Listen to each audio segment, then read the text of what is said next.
ভাঙা কবি রবীন্দ্রনাথ ঠাকুর। ৭ ৮ ২৭ আমি বলেছিলেন বলে গুরুমশাই আমার পরে উঠল রাগে জ্বলে।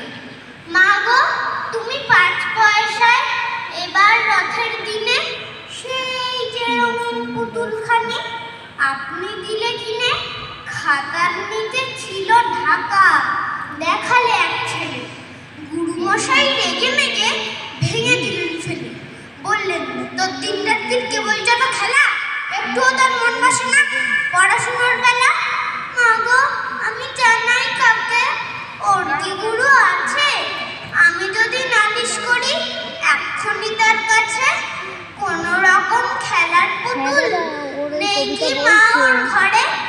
সত্যি কি ওর একটু মন নেই পুতুলের পরে? সকাল সাজে তাদের নিয়ে করতে গিয়ে খেলা, কোনো পড়ায় করেননি কি কোন রকম হেলা? ওর যদি সেই পুতুল নিয়ে ভাঙেন কেহ রাগে, বল দেখি মা ওর মনে তা কেমন দর লাগে? নমস্কার।